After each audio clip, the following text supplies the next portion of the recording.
Welcome to the Seven Figure CEO podcast, where we talk all things marketing strategies, business systems, personal development insights, and conduct interviews with successful CEOs and entrepreneurs.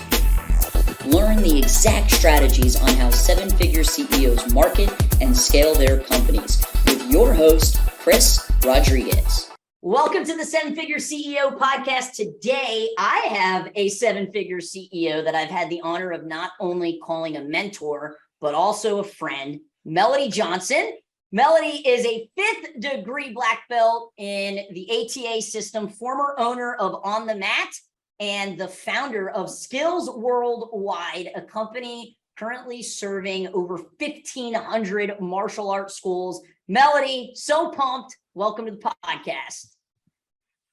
Thanks for having me. I'm excited. You know, whenever I get a message from you and we get a chance to sit down and talk, I'm like, bring it. Let's do it. Yes. And we're going to see each other here in a couple of days because we're both speaking at an event in Georgia. So that'll be fun. You know, the majority of our listeners are martial arts school owners. We also have some agency owners on here as well. But for anybody that has literally been living under a rock, can you tell us a little bit about your martial arts journey and really opening up On the Mat? So, wow. Well, I've been a martial arts prodigy since 1987. I was one of the Dungeon Dojo students back in the day. And it took me a little bit to embrace martial arts, but it didn't. But the minute I started sparring and was able to kick boys in the head, I was in. I was hooked. And of course, during the mid 90s, when I was in my early 20s, I started to realize that martial arts was more than just, you know, beating each other up. And I was very embraced into the competition back then. And I started to have this bigger purpose. And my purpose was helping children become the best versions of themselves. So in the late 90s, I started writing children's martial arts curriculums that fit the child development area or niche, in particular preschoolers, which at the time, most martial arts schools wouldn't even touch a kid under the age of 7 because it's a whole nother monster, right? And unfortunately, during that time, I was part of an organization that frowned upon me writing curriculum, A, and B, sharing that curriculum with other schools who could be competitors with schools in our organization, which is understandable. So I had to make a choice to follow my passion or stick with my organization. And I ended up walking away from my 4 schools and following my passion on working on redeveloping and redefining what children's martial arts curriculums look like. And that led me to St. Petersburg, working for a consulting company that was stationed here that focused on, that allowed me to focus on my children's martial arts curriculums. And then, of course, I opened up my own school here called On the Mat Martial Arts in St. Petersburg, Florida in 2005. And the rest is history.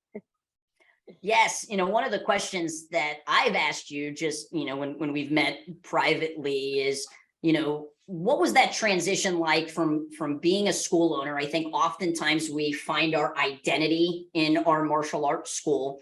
And, you know, what was really kind of the determining factor that said, you know what, it's time for me to sell On the Mat and kind of go all in on Skillz?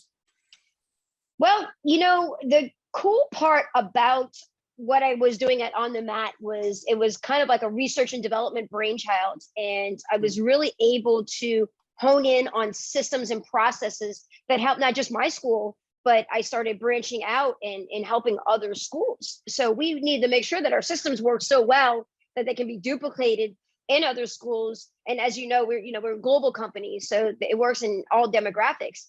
So the results of that ended up being that my team was ready to either buy my school or open up their own schools. And I knew that I wanted to have more bandwidth to focus on Skillz as a whole. So running a school while also running a company, and you know this, and you're going through this right now, Chris, it is a lot of work and it takes a lot of bandwidth out of you. And of course, I had a young son like you, and I just didn't want to do it all. I could have done it all, but I chose not to. I chose to say, my team is ready. They can buy the school. I can focus on Skillz and also still be that very present parent that I wanted to be. So it just kind of made sense collectively to to make that sale and move forward. It was not easy because it was my baby, but at the same time, it was the right move for me to do.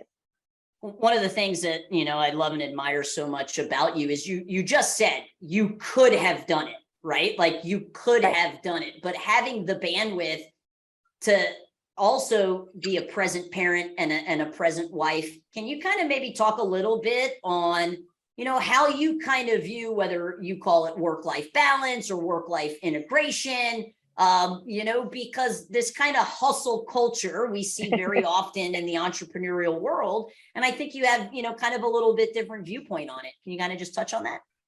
Sure. Well, keep in mind, I'm 10 years older than you, right? So yes. At the time of this podcast recording, I'm closer to 50 than I am to 40. So I did my hustle, and that's what got my school to that level of success. And I intentionally waited on having a child until I was successful. And what I mean by successful is not just how much money I have in the bank or the investments I have, but success is defined by being able to do what you want to do when you want to do it. Right. And the school, as fun as it was, and it was my baby, I was limited to being able to do all the things I wanted to do, as far as like, take my son to school every single day, volunteer at my son's school. I could do those things. I had a great team, but there's always that situation where team members get sick or you need to be there. And it pulled me away from those things. So my mindset was, I didn't want to hustle and have all of these things pulling away at my brain. I wanted to be able to be a parent first, and then of course, dedicate my life's work to my purpose, which is helping children become the best versions of themselves as a whole. And with one school, you can do that in a limited demographics, but with Skillz, I could do it on a global scale, which was really exciting. I love it. So let's kind of dive into a little bit more of Skillz. You started writing these curriculums in the late 90s where, the internet was just slowly starting to emerge. Wasn't anything like it's today. I believe these were like 3-ring binders that people purchased, right? So that's kind of where it started. Talk to me a little bit about that. And then what is Skillz now, right? What are the programs? How do you deliver those programs? Kind of give us that, then and now picture. Yeah, so back then I did a lot of seminars speaking through our consulting company, and of course school owners are like, I want more. So I started with the preschool curriculum, and then they're like, okay, what about the kids curriculum? So I wrote that, and it just kind of grew from there and took on a life of its own, with me writing like drills, writing testing requirements that are age appropriate, that focused on child development. And then they wanted more. They wanted instructor training. And so it just kind of evolved into this opportunity when technology started to really come into play. Like you said before, we didn't have the internet. It was a perfect storm for me to then take all of our curriculums and put them on an online platform. I want to say that we were, if not the very first, one of the first companies in our martial arts industry to have a service-based membership that was done via online, where members can subscribe, pay a monthly fee, and then get access to the existing information that we've already created, in addition to ongoing information. And that's how Skillz was founded. So now we have multiple membership options that fit every school owner's needs that's in my particular target market, which is really exciting to be able to use technology in that way. 100%. Being able to provide it to the masses, and no matter what time zone or country that you're in, is incredibly powerful. Talk to me about who is your target market, right? Like if I'm a martial arts school owner and I'm learning about Skillz, like who is this for? So when I think of target marketing, and I know you're a marketing expert, but there's so many different ways that you can figure out who your target market is, right? There's a demographical target market. For me, it's the psychological and behavioral target market. So we focus on in particular right now with our niche, martial arts instructors who have the same mindset as I do, where they want to reinforce behavior by desire versus behavior by fear, because a lot of traditional martial arts school owners still utilize the traditional methods of building discipline through threats, coercion, punishment, push-ups, you're late, 10 push-ups, you can't sit still. 10 Drop and push-ups. give me 20 right now.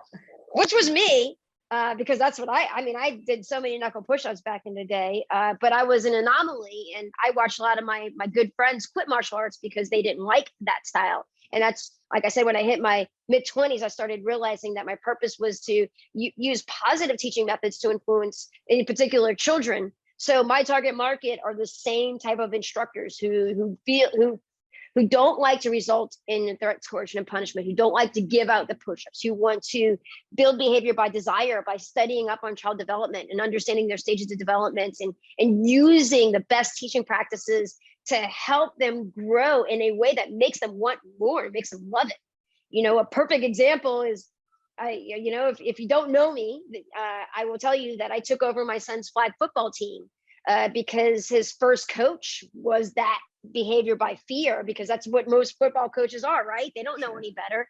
And I knew there was going to be a better way, but based on my experience and all my knowledge on working with children.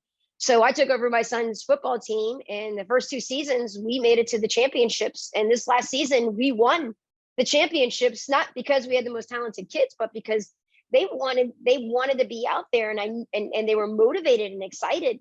It's the first female-led flag football champion in our 30-year league history. And people are like, how'd you do it? And I say, well, to give you a perfect example, my son's in competitive soccer right now, and him and his homies, when they practice, they're just like, when is it over? Man comes over to water breaks. He's like, how many more minutes do I have? Where when we do our practices, I have to pull them off the field because they want to keep running drills and winning games. So that's the type of mindset, type of instructor, coach that is my target market, are the ones who, want them to beg for more, not because they have to, but because they want to.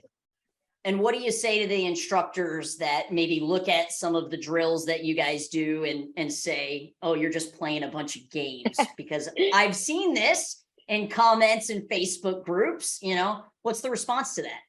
Man, if you don't like the play, then you're not my target market, and that's okay too. There's definitely room for everybody, but children learn best through play. I learned best through play, and I'm 46 years old. Chris, you know me. You sat next to me in seminars where I'm playing Candy Crush while I'm listening to seminars, because that's how I learn. I can absorb a seminar while I'm playing Candy Crush. It's just exciting for me. So for me, my personal taste is when I'm working with kids, it's all play-based because it's fun.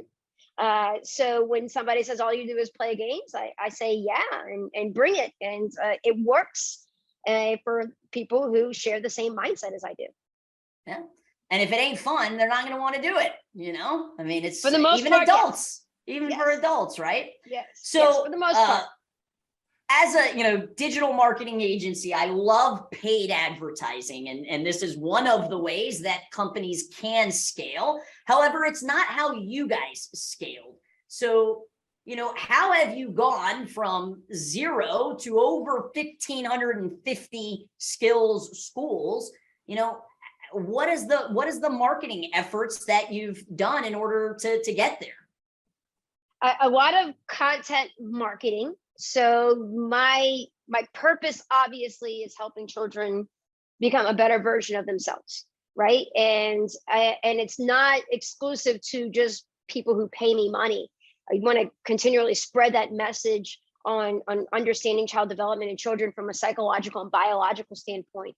And as you start to understand them better, you can reach the masses. So I share a lot of free content, mostly through social media, through seminars and events, and I've cultivated my audience that way. It's a really long game process. So, first year we were at 25 members, second year we're at 50, and the next thing you know, the flywheel started to turn really fast, because even somebody new who listens to me for the first time today, I don't anticipate them joining Skillz for 3, 6 months, maybe a year, 2 years down the road, and that's okay. So it works great for me because that's what I love to do.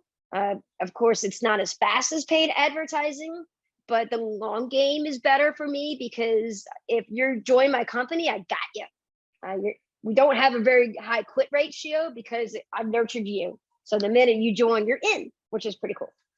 I love it. And can you kind of talk on how do you do it, right? So I've committed the last year and a half to put a post out every single day, and I don't really think people understand how hard it is. So out of my own selfish question, how does that look for you when you're kind of creating this content game plan, which is relevant to our listeners because they need to be putting out content for their business as well? So, I'm not a college graduate like you are. And one of the reasons why is because college for me, it didn't excite me because it was a lot of homework and a lot of studying on things that just weren't relative to my passion. So I kind of treat myself right now as a college student in the sense where I do research and development on topics that I'm very passionate about. And then I do my own research papers and reports and so forth. And then I just put it out there for everybody else to kind of consume. A lot of it's free, but then I also have very high ticketed items like my certified pediatric ninja specialist course. So it kind of, again, I treat my day as if I'm a student and I have assignments that are due in order to retain or become the expert that I am. It just so happens that I don't have a professor who's overlooking me. My audience is basically essentially, the people who hold me accountable for what I do. Sure.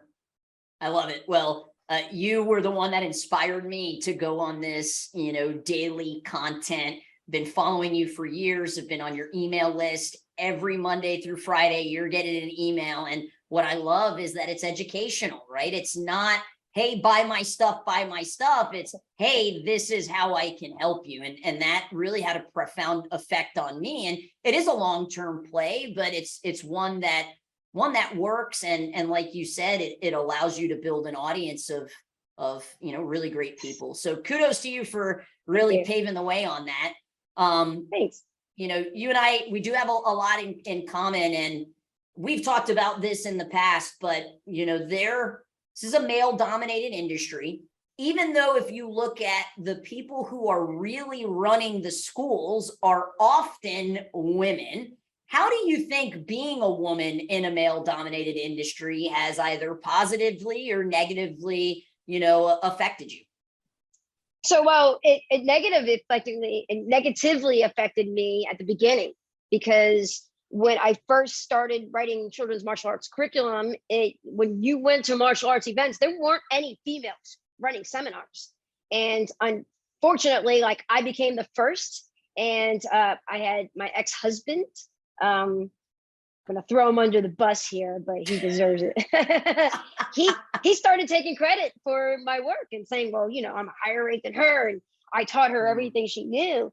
And that part of his ego really drove me and said, no, this is all my life's work. So then what I did is I worked so hard to be an expert and to deliver on what I did, that there was no way that a man can change the narrative on who I am or what I do. And for me, that was exciting. So I embraced that negative part.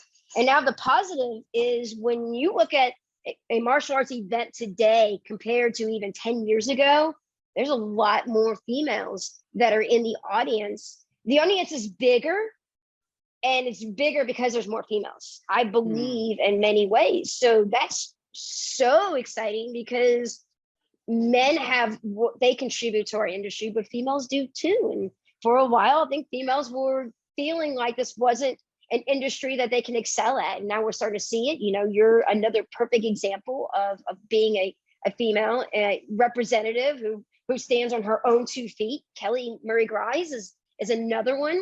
And, it frustrates me when I see these events and there's no females that are speaking, or just one. Sure.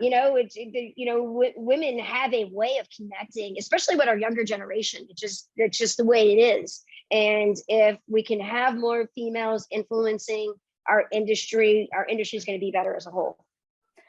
One of my favorite stories was when somebody had asked you, do you ever get nervous being on that stage with all of those powerful men? And, your response was, no, they should be nervous that I'm on stage here. And I just absolutely love that mindset. And that's really stuck with me over the years.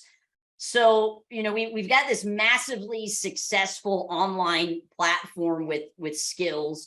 that has evolved over the years, getting bigger and better, more curriculum, more kind of coaching that's, been offered through it. What does the next level of Skillz look like for you? So we're building out Skillz 3.0, which is a new tech platform that's going to be extremely mobile friendly. In particular, we're thinking of our younger generation, our like teens and preteens who are leading classes and leading warm-ups, the filler work that should be done by them because they relate better to kids. So they'll be able to just tap on their device and get access to the drills and warm-ups and everything quickly. So that's one area. Another area is I'm really focusing on diving in even more in child development. For example, I'm running an integration specialist mastermind next month, which is really honing in on like after school programs where there's large groups of kids and you have all these common misbehaviors, tantrums, and meltdowns. And, we do our best to fill our after school programs with coaches, but most of them are like entry level pay. So they don't have the educational background of a child psychologist, but they don't need it if you give them the right tools and resources. And that's what this type of program is going to be. And then of course, we're really are looking into branching out into other sports. So, Skillz is not just, our unique selling proposition is not that we're a children's martial arts curriculum company. We're a child development company that uses martial arts as the vehicle to help children become the best versions of themselves as a whole. And now we'll plug out martial arts and plug in football, which I'm working on right now. Plug in soccer, plug in tennis, plug in golf. So other sports and activities it's a pipe dream still, but it's something that if I keep putting out there, hopefully it'll manifest and unfold. As we just had this discussion. I just had an interview with the tennis star Victoria Azarenka. She's an international phenomenon in tennis, and she picked 7 people to interview for her season 2 podcast. And like Seal, the musician, Brandon Marshall, David Gutman, who is an entrepreneur who owns Live nightclub in Miami. And she chose me to interview on child development and sports. And, we stay connected because she sees the vision of educating on child development for parents, teachers, and coaches. So there's so many things that I aspire to branch out into, even with this international media exposure. We'll see what happens. I love it. Be good for our industry. Yes. Yeah. Let's kind of rewind because I want to kind of hit all 3 of those points. So the first thing, going mobile friendly. This, is the world that we are living in and moving in. People want convenience and they want it at this, maybe as business owners, we're always on our laptops, but, most of our consumers aren't. So I absolutely love that you're prioritizing that. And like you said, especially for the younger assistants and instructors that are helping, and that really is the future. And all businesses need to be mobile optimized. And I think when we say mobile optimized, we think our website, right? Like, yeah, I'm good. I'm using one of the, industry players, whether it's Market Muscles or 97 Display or Website Dojo. Like, I don't have to zoom in on your website, right? But mobile optimized isn't just the website. It's the content you're putting out. It's the emails that you're putting out. Do you have an app that your students can access curriculum for? So absolutely love that, that's where you guys are headed. So really quickly, just so you know, we've been building out this platform for a year and it wasn't unfolding the way that we wanted. So I had to bring in a UI UX expert or students who's working to be an expert to help with that. So UI means user interface and UX means user experience. So you have to have both. And we were missing the mark because we just weren't liking the platform. And once we brought in our UI UX expert in, our project management has really started to take off because of that. So it really, you don't realize what goes into technology to that level.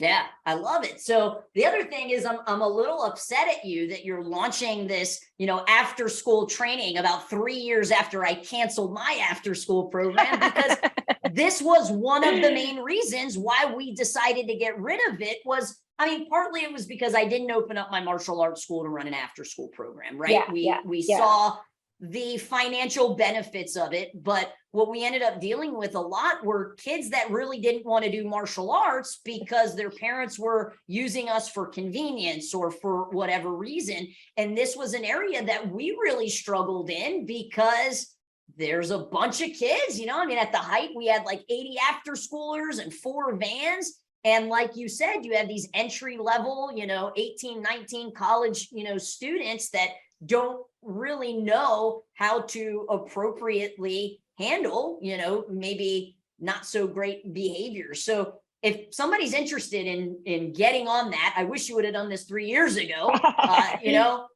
How would they find out more info on that? Probably the best way is to shoot me an email, melodyjohnson@skillzconnect.com, and I can send you the link. The challenge is right now is we have limited spots and they're almost all filled up. So, but if you email me, I can put you on my email list and you can stay up to date. And the reason why we're limiting the spots is because we know that it's a 1-month mastermind. It starts in 2 weeks. We know that the Q&A part is going to be pretty intensive, and we didn't want to. Well, you were a little late to this podcast interview because the Q&A part, right? It gets you bombarded. So we want to be selective on how many people we have into it. But just to give you a little takeaway for your audience so that at least they walk away with something of value. It's integration specialist, which is basically, helping children integrate their brain. There's 2 types of integration, which is the horizontal integration, which is the left and right brain integration, which is kind of making sense of your behavior. And then there's vertical integration, which is your upstairs brain versus your downstairs brain. And really quickly, I'll explain. Vertical integration is basically when a child has a meltdown, it means that they're not vertically integrated. It means that they've reached their peak. Like adults, we get that way too, where our meter is just like, you're done, your willpower is gone, and you just like, you have a meltdown, you can't control it, right? So that's vertical integration. A tantrum is when you throw a fit because you're not getting what you want. And then the minute you get what you want, then you calm down, right? And that's horizontal integration. That's the left brain and right brain. So even just a counselor understanding, is it a tantrum or a meltdown? Then knowing the strategies to address them accordingly is so powerful. And it's not as hard as what you think, because I can tell, you're throwing a tantrum or you're having a meltdown, right? I can even tell with Jill. I'm sure you could tell with Stephanie. She's throwing a tantrum right now. I can fix this. I just need to horizontally integrate her. Or she's having a meltdown. I need to get her to calm down her emotions before we can even try to solve this problem. I love it. It just brings a whole new mindset and conversation to the table, for school owners, a very, very intellectual converstion to have instead of just, go sit in the corner. Give me 20 push-ups. Right. That's what a lot of school owners do. Yeah. All right. As we wrap up here, what do you say to, because you predominantly work with martial arts school owners, what do you say to school owners that just kind of feel like maybe they're plateauing and they just, they don't know what to do to take it to the next level? What's kind of the advice that you would give them? So number one, don't underestimate the value of training your team to be better than you in the areas that you don't want to work in, right? So we start to see a lot of school owners who don't want to teach anymore because they've done it long enough, but yet they don't want to train their team to be better on the mat, because then they feel like if their team's better on the mat, they're going to leave and open up their own school. And that's just the defensive mindset.